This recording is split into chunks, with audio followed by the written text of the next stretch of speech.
A few years ago, the US and China got into an epic economic food fight. Trump slapped tariffs on Chinese imports. Xi Jinping fired back with tariffs on $110 billion worth of US exports, turning it into a full-blown trade war. But here's the thing. Instead of rushing back to Detroit or Cleveland, a lot of that manufacturing just skipped over to Vietnam, Mexico, or anywhere cheaper with fewer rules. It's like expecting your ex to come back, only to see them front row at a Coldplay concert, with someone else wearing your old hoodie. And speaking of awkward public moments, remember when Apple literally chartered 5 cargo jets full of iPhones from India and China into the US in just 3 days to dodge a 10% tariff? Reuters says that airlift moved almost $2 billion worth of phones. A perfect reminder that when the system's set up a certain way, companies will do anything except actually build here. So if tariffs, political drama, and last-minute iPhone airlifts can't bring factories home, what actually can? To answer that, we have to step back into the golden age of U.S. manufacturing and trace how we went from the factory floor to the global outsourcing game. The year was 1950. The world was still cleaning up from World War II. Europe's cities were craters. Japan's factories were rubble, especially after the U.S. dropped atomic bombs on Hiroshima and Nagasaki in August 1945. It wasn't just to end the war. It was to avoid what could have been one of the bloodiest invasions in history. U.S. military planners believed an invasion of Japan's home islands could cost hundreds of thousands of American lives and millions of Japanese casualties. The bombs, Little Boy and Fat Man, they were meant to shock Japan into surrender, and they did. Meanwhile, America's factories were untouched. During the war, the U.S. had been the arsenal of democracy. Basically, the world's supply chain before Amazon Prime existed. Ford and GM stopped making sedans and started making tanks. Boeing and Lockheed cranked out bombers like they were iPhones. By 1945, the U.S. had produced over 88,000 tanks, 300,000 aircraft, and thousands of ships, trucks, and guns. In today's money, that war effort cost about $5.7 trillion, with aircraft alone accounting for the equivalent of $700 billion. That's not big business. That's entire country as a factory big.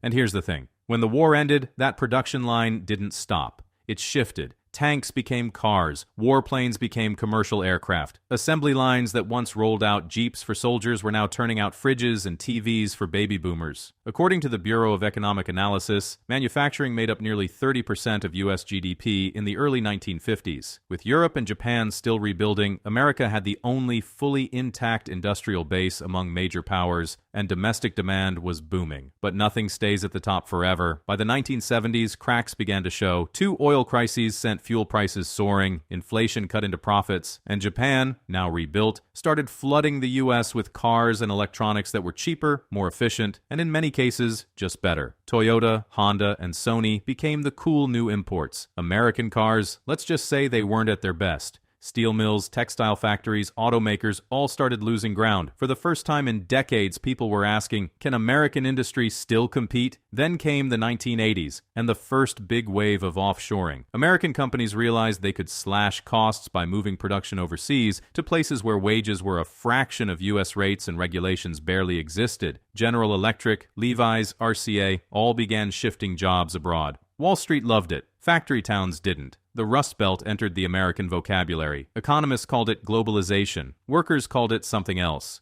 Then came the early 2000s. In 2001, China joined the World Trade Organization. For a lot of U.S. factories, that was game over. Imports from China exploded. Walmart's shelves filled with Made in China. Millions of American manufacturing jobs disappeared in just a few years. 2008 brought the financial crisis. Wall Street collapsed, and manufacturing wasn't thriving even before that. When the crash hit, the auto industry nearly folded. General Motors and Chrysler needed government bailouts to survive. Factories shut down. Demand for big-ticket goods evaporated. The 2010 were the robot decade. Automation and advanced robotics went mainstream. Tesla's gigafactories, Amazon's fulfillment centers, even mid-sized manufacturers were replacing human labor with machines. Robots worked 24/7 without breaks. The problem? They didn't buy houses, cars, or groceries in the towns where they replaced jobs. Even when production returned to the U.S., it created far fewer jobs than before.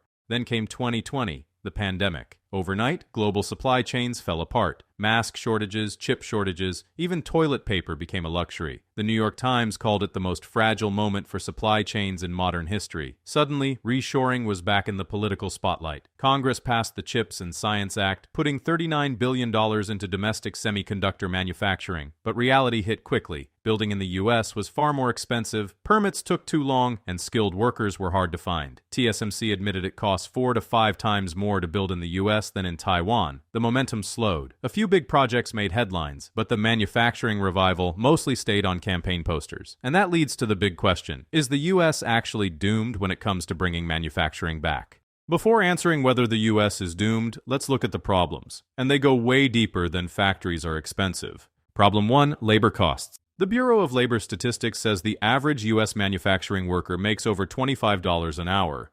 In Vietnam, around $328 a month, less than what many Americans spend on coffee. The reason is simple. The U.S. is a high-income economy where people expect higher wages to cover housing, healthcare, and taxes. Overseas, lower living costs mean companies can pay far less and still attract workers. That's why Apple doesn't make iPhones in Texas. It makes them in Zhengzhou, China, where labor costs are a fraction of the U.S., and the entire city is built around that production. And wages are just the start. Benefits, insurance, pensions, all add to the cost. So when a CEO runs the numbers, making something in America often looks like buying filet mignon, when you can get a burger for 90% less overseas. Problem 2, the missing supply chain. Factories are like orchestras. Without all the instruments, there's no music. When U.S. companies offshored in the 80s and 90s, they didn't just move assembly lines, they moved suppliers too. Toyota builds cars in Kentucky, but many parts still come from Japan.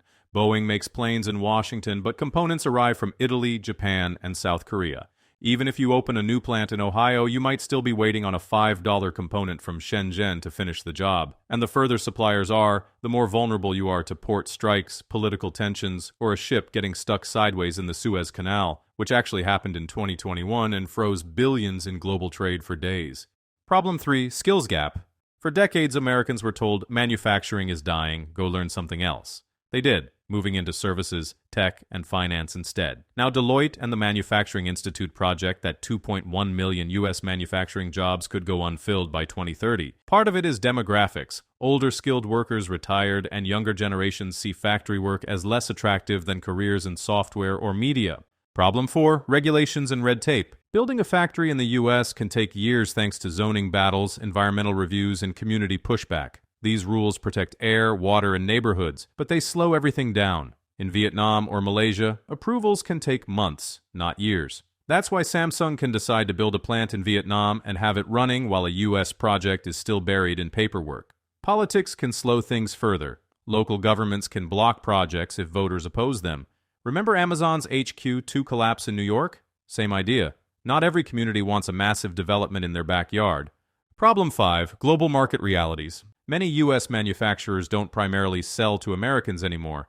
Caterpillar sells more construction equipment in Asia than in the U.S.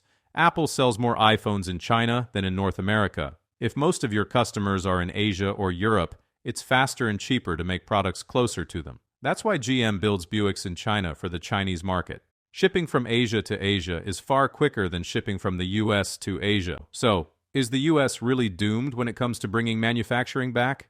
The future of U.S. manufacturing isn't written yet. The country has the tools, talent, and technology to make a comeback, but only if the hard choices are made now. That means valuing skilled labor, investing in innovation, and protecting the industries that keep the nation secure. Because at the end of the day, every product stamped Made in USA isn't just a label. It's a sign that the country is building its own future,